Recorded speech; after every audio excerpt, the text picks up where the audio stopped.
Hey everybody, welcome to Bestie Book Reviews. I'm here with my bestie Mandy. And I'm here with my bestie Jessica. So it's time for class to be in session once again. This is Romance 101 and we are talking Mafia today. So we are going to school you on all things Mafia.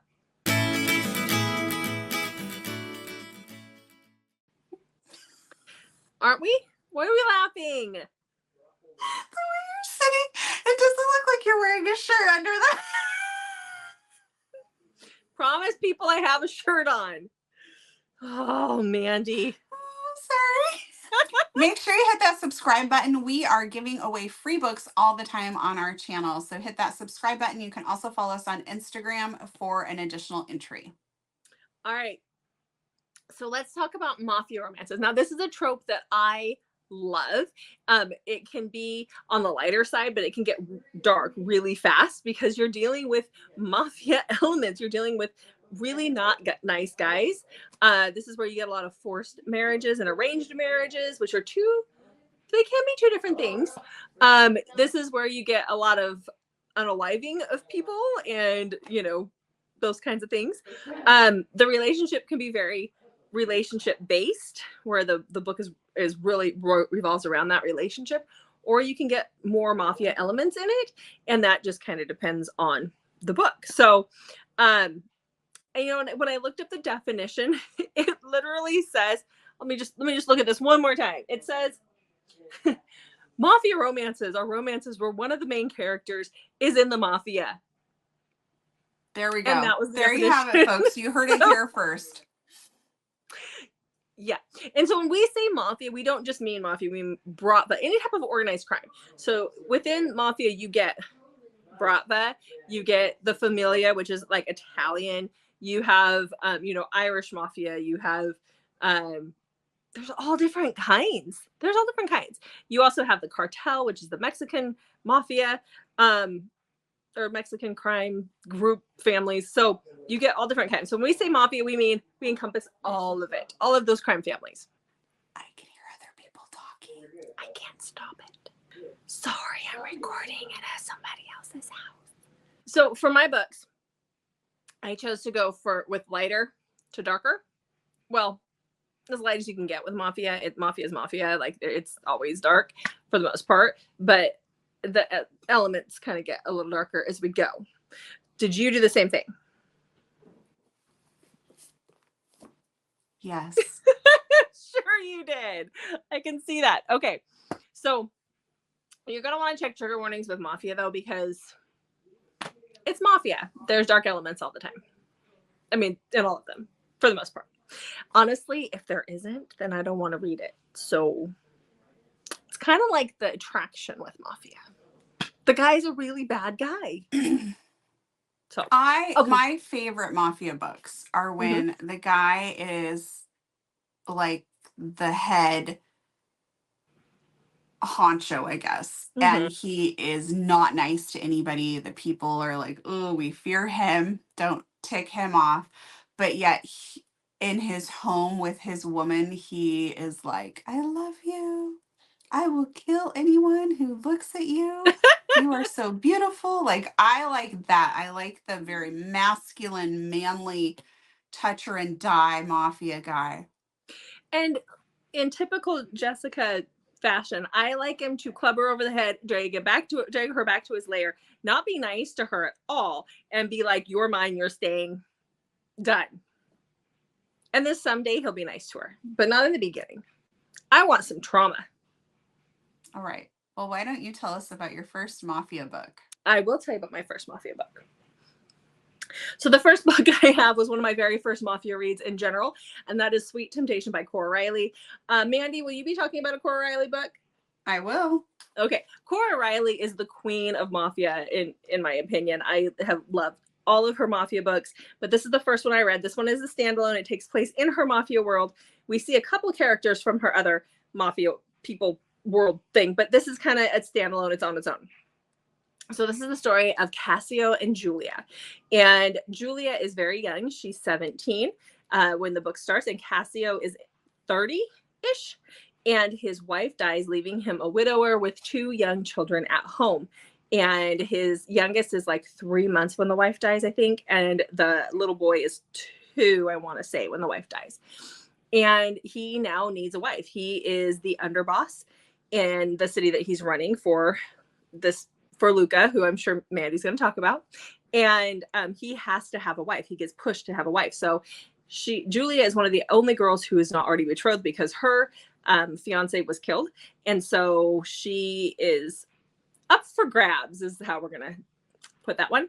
And so he is basically strong-armed into a marriage with this young girl, and he really doesn't like it because she is so young, but he's got to do it. So the day after she turns 18, they get married.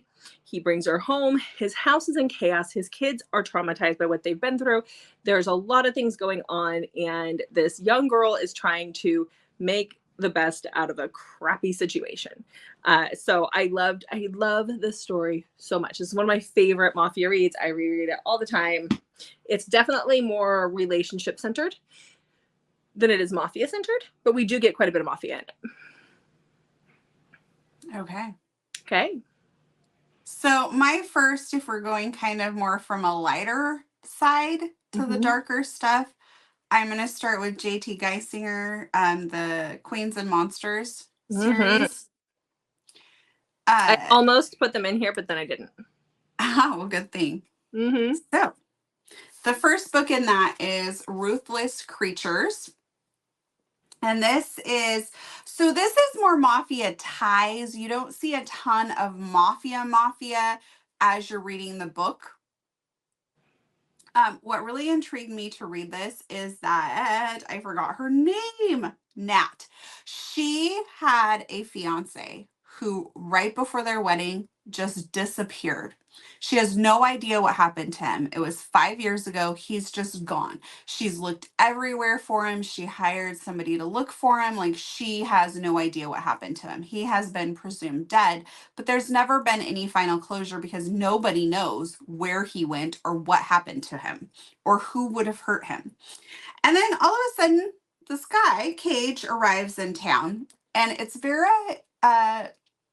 very interesting because he has come to collect a debt, and the debt is Nat.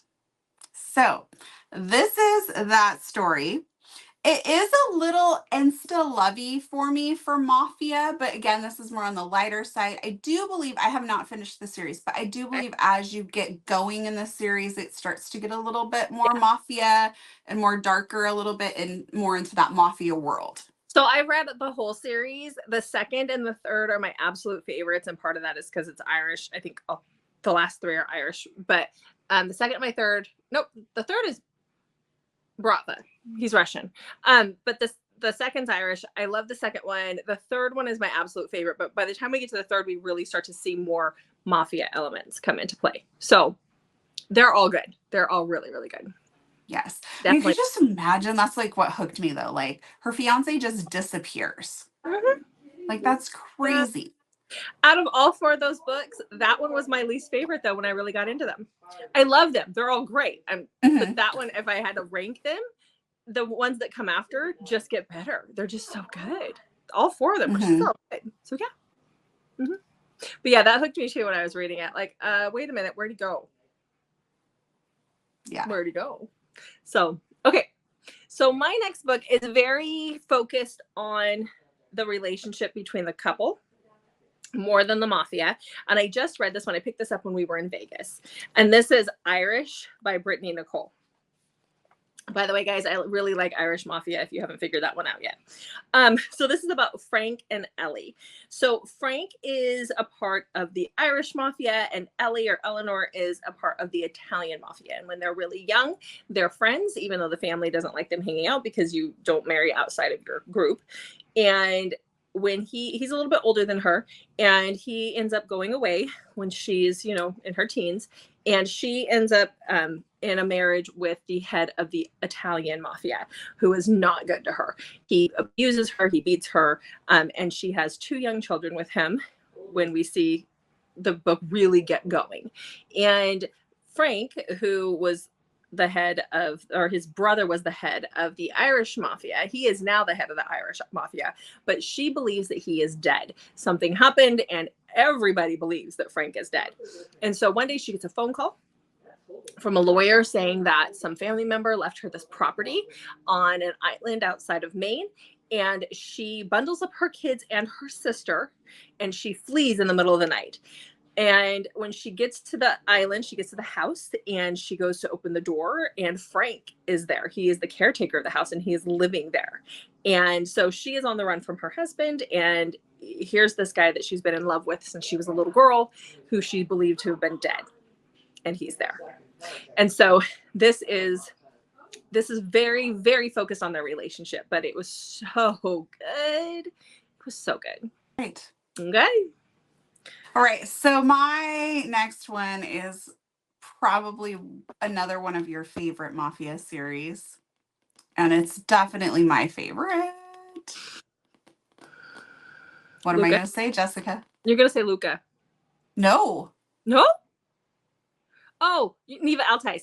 Yes. The whole series. The Perfectly Imperfect series. I didn't put this on my list because I knew you were going to. Yes. Otherwise, it'd have been top of my list.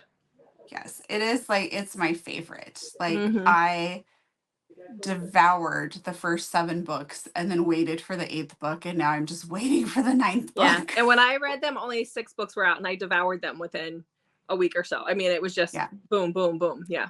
I didn't do that. I would read like a couple other books and be like, oh, I got to go back to Neva Altais. So she was like my bounce back, and then I was done, and I'm like, oh my gosh. No, what am I doing? Yeah. All right. So the Perfectly Imperfect series, I'm going to talk about book number 3. You can read these out of order, but I would not. I would start with book 1 and go all the way through because you see the characters throughout. But again, you can skip around if you want to. But don't, because the series is amazing.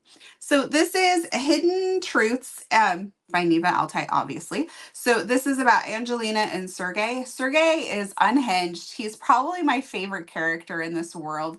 And if you do find yourself enjoying the Perfectly Imperfect series, make sure you go to her website because she has little scenes that you can read, like little, not really epilogues, but just scenes that she's written about the different characters. And Sergey has one, and you just want to make sure you go check those out. So Sergey, as I said, he's a little unhinged, but we love him.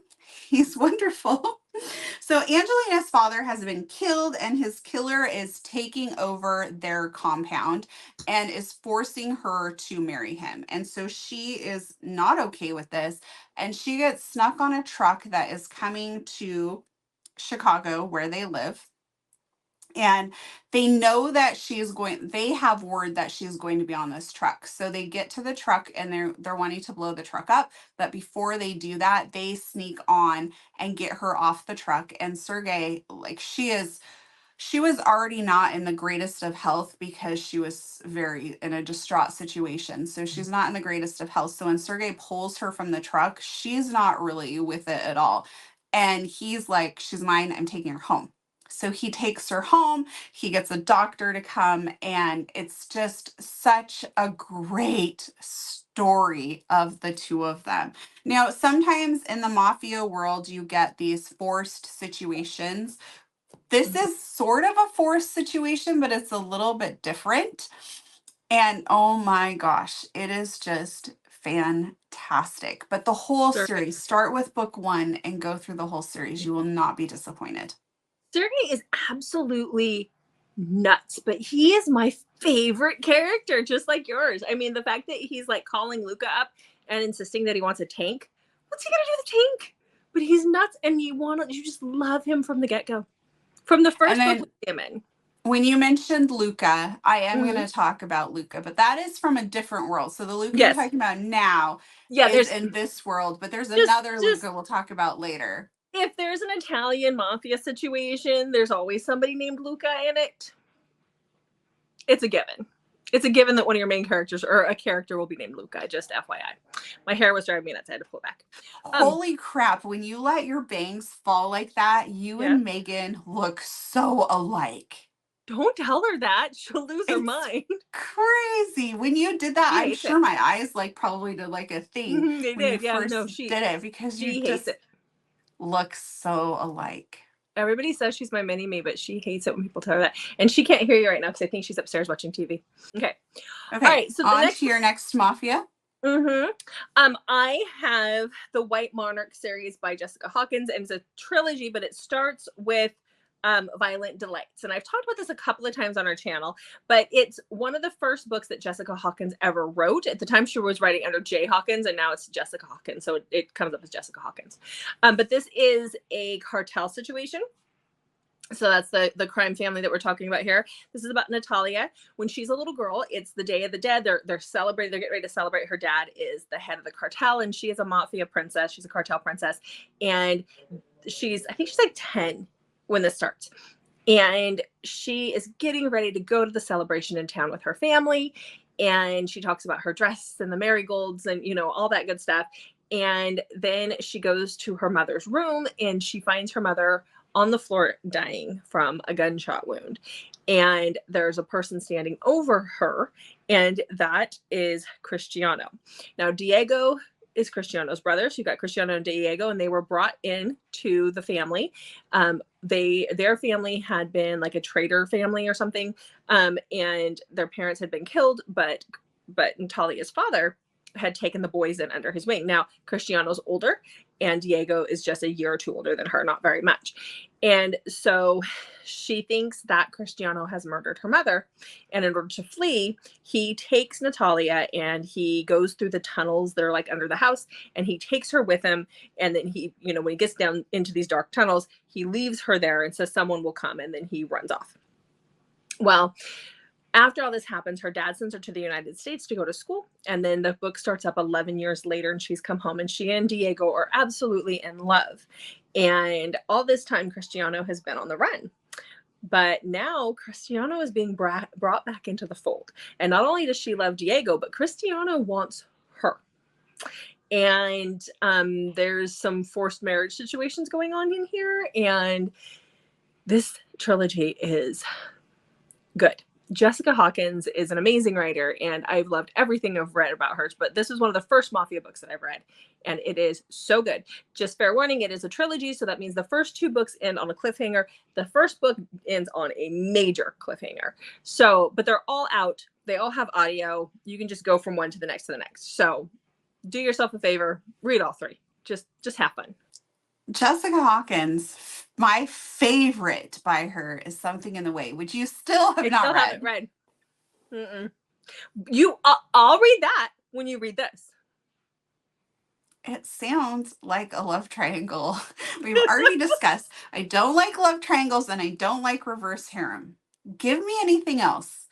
Give me your dark stuff. Give me your weird aliens. Look, just don't make me read reverse harem or love triangles.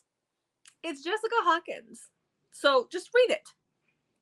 Well, I guess Something in the Way is sort of a love triangle. That just do it. Okay. Pull up the big girl panties and do it. Okay. What's your next book? Okay. My next one is one that I think everybody should explore when they're getting into the mafia area, and that's the Brutal Birthright series by Sophie Lark. So, yay, nay, Jessica? They were fours. Fours? I need mine darker. I need mine a little more. Yeah, but when you're first starting out, they're great and they're well loved. Yes, that's what I said when you're first exploring Mafia. Yeah. So these are not, like Jessica said, they're not super dark, but they definitely have the Mafia in them. So sometimes when you're not dark Mafia, you don't really see the Mafia. The Mafia is definitely happening here. It's a little more upper class Mafia. Yeah. That makes sense. We're making business deals and things like that, and we're paying off people, that sort of thing. We're brutal, but we're not as like on page brutal as some of the other ones. I mean, this does have some, like, isn't it book 3 gets a pretty wild, I think, with some dark stuff? I don't remember. There's in the third book, I'm pretty sure is the one where there's kidnapping and there's some like pretty twisted stuff I think, happening. yeah. Anyway. There's a really pickup. Yes. Okay, so Brutal Birthright series, give it a try. I love Brutal Prince. That's the first book. This is about Callum and Ada. They are a rival family, and Ada gets this idea that they should go crash the party over there. And so they do that. Ada accidentally sets the house on fire, and they have to run out, like her and her brothers, from this party that they're not even supposed to be at because she set the place on fire. So this leads to the two dads, the heads of their families and the heads of their rival family mafia things, meeting and coming to the only conclusion that Ada and Callum must marry each other to bring back some sort of peace. Neither one of them is okay with this. Ada is a very strong heroine. A lot of times in Mafia, you get the heroine who is just like, yes, I know I must marry this man. I will never be happy, but I shall do it because it is my family duty. Ada's not that girl at all. So I love this. It's a little bit different take on the Mafia because there's a lot more humor in this one.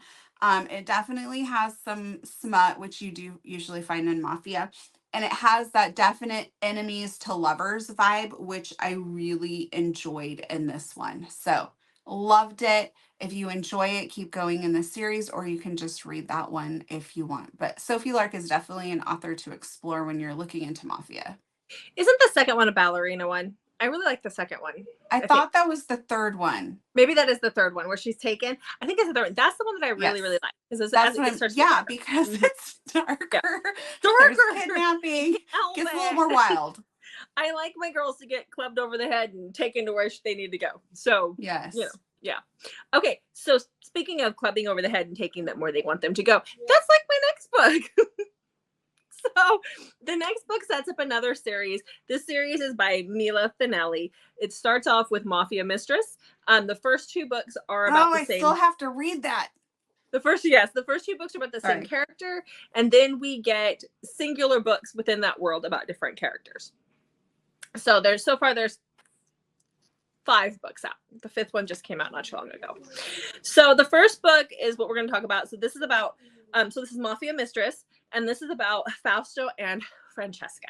So Francesca is given in marriage, whether she likes it or not, to Fausto's son. And he comes to get her. She does not want to do this. She lives in the States. She's in Chicago or something. She is not about this marriage. She wants nothing to do with it. She even tries to flee before he gets there. And as she's climbing over the retaining wall or the wall that surrounds their compound that she lives in, he's waiting right there. And so she is taken back to Italy, or taken to Italy, where she knows no one. She doesn't speak the language. She's, a prisoner in this estate, and she's being forced to marry Fausto's son. Well, she likes Fausto's son, but she doesn't like Fausto's son. And there's some other things going on there. And so at some point, Fausto is definitely intrigued by her. And he decides that she's not going to marry his son. She's going to be his mistress. Now, he's been married before, and so he refuses to marry her. But she can be his mistress. And that is like a huge no-no. And that is a huge, slap in her face. But that is where the book takes off. So this is the two of them and how that all pans out. So the first one, I do believe, ends on a cliffhanger. You need to read the first 2. I'm going to tell you guys right now, do not listen to the audio unless you want your Fausto to sound like Luigi from Mario Kart, because that is how he sounds. Jessica. It's true. Do not waste your money on it. It was horrible. Horrible. Thank you for that tip. Yes, you're welcome. Okay. So my next one is pretty well known, but I thought since we're still doing Mafia for beginners, like where do you start? I thought I would start with her, or have her in this. I'm sorry. So that is Nicole Fox, and she cranks out the Mafia books. I've only read a couple of hers. The ones I've read, I've enjoyed. So the one I'm going to talk about is the Satin Sinner and Satin Princess. Okay. So most of her Mafia books are usually like a duet. I'm not 100% sure if they all are in the same world or not, but it's unclear. Some are, some Yeah. aren't. It's Yeah. unclear. Yeah. So you can kind of, as long as you start with a book one, you can kind of start anywhere in her world, is my understanding. Right? Mm-hmm. Okay, Sorry, I was so drinking water. Satin Yeah. Center, Satin Princess, both were 5-star reads for me. This is about Anton and Jessa. So I had to read this book after I stumbled upon the blurb where it talks about her being in her wedding dress on the beach when she just discovered she's ran off from her wedding because she just discovered her fiance with her maid of honor. So she takes off and she's on the beach, and that's when Anton sees her and he invites her on the yacht. And she's like, sure, I'll go with you on your yacht. Why not? He takes her to the yacht and they have some fun times. She sees something. Wait. Wink at me What? again. I can't wink. I know, I love it. Wink at me again. Oh, stop. Okay, sorry, keep going. Okay. So she sees something on the yacht that she shouldn't. And so she panics. She gets off the yacht, takes something that she shouldn't probably be taking. And she finds out that she's pregnant. This is not a spoiler. Like, it's all in the blurbs about the book. It happens, like, all of this happens very quickly at the beginning of the book. And that's when this wild ride starts with what the heck is going on in this universe. Like, what exactly did she witness? All of this stuff. Like, it's fast paced. I really, really enjoyed it. So definitely read that if you're wanting to dip in, where some of the other books you kind of feel like you have to keep going with the series. Like, you can just read her duets and not feel like, ooh, Yeah. that sort And of thing. you have to be okay with the accidental pregnancy, because that tends to happen in 90% of Nicole Fox's books, where Wow. the heroine gets pregnant right off the bat, and then it's a mystery baby situation or it's an accidental pregnancy type situation. But when you're like, I love those things, so I'm all about it in the books. Apparently birth control does not work in Nicole Fox's world, and that's okay. It happens quite a bit in the Mafia world. It just does. That's what happens. It's all good. So yeah, okay. All right, so then my last Mafia book is Suffer in Silence by Kelsey Clayton. This is a duet, and I love this one. This one's definitely darker as far as the way the main male character treats our female main character. But this is about Cage and Saxon.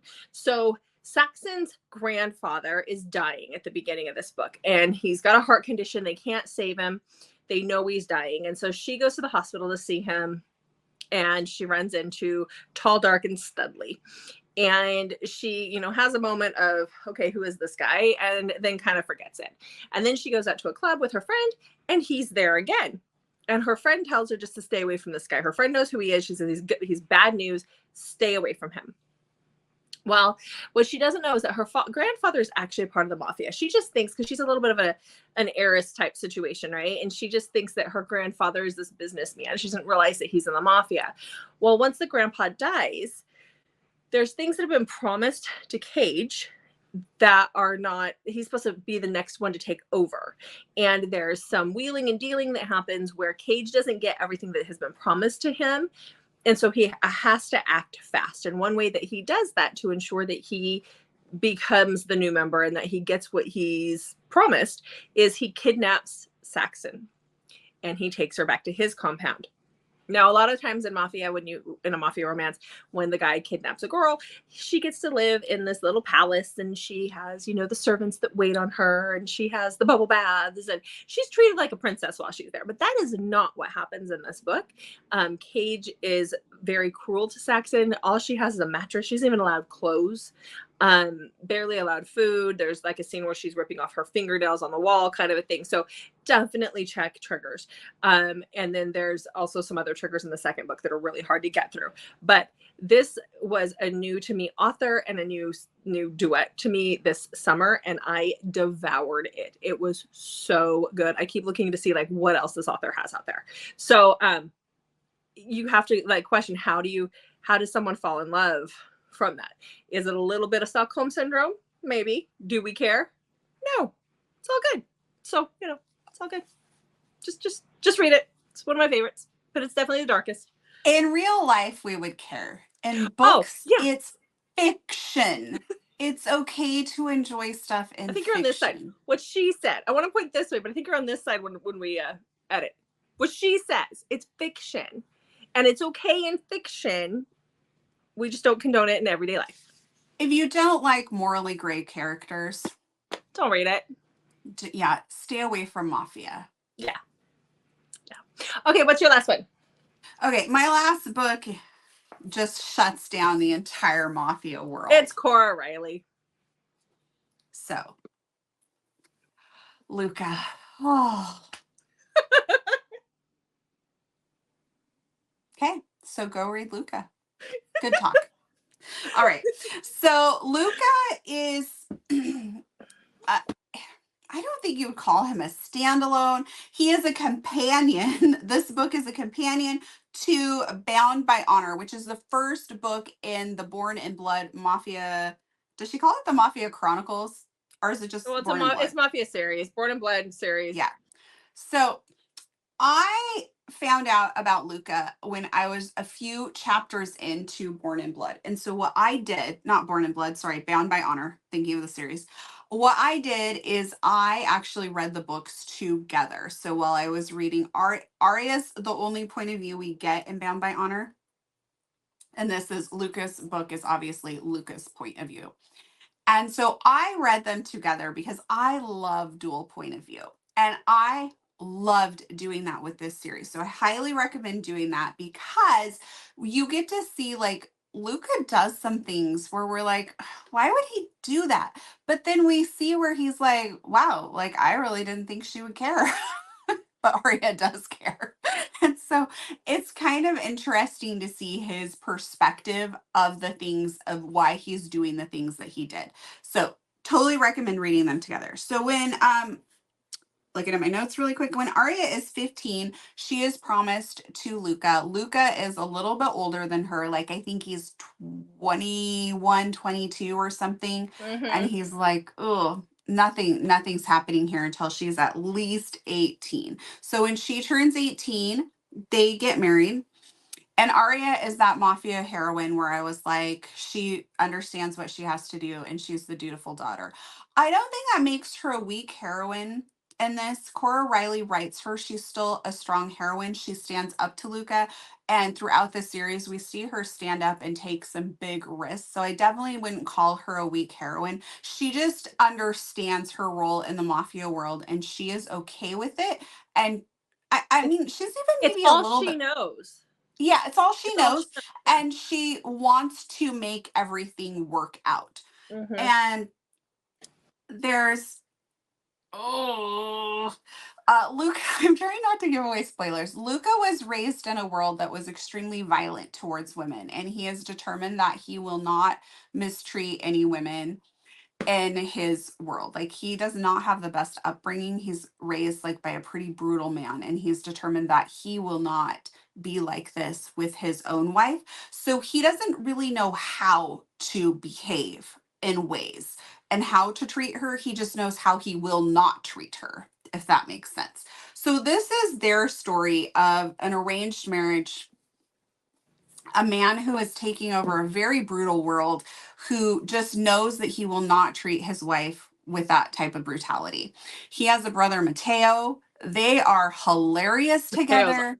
Mm-hmm. I love them. Like this book, Cora Riley's Mafia World really brings a lot. Like it is not just like a narrow focus Mafia world. You're getting a lot when you read her books. So highly recommend it and definitely read Luca with reading Bound by Honor.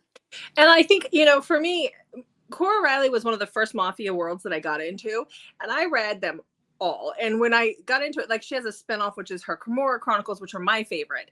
And she has she's got two spinoffs. She's got Kimura Chronicles. I was going to say the Sons of the Father. Sons of the Father now, but at the time she was still writing Kimura Chronicles when I was just got into the Mafia world stuff.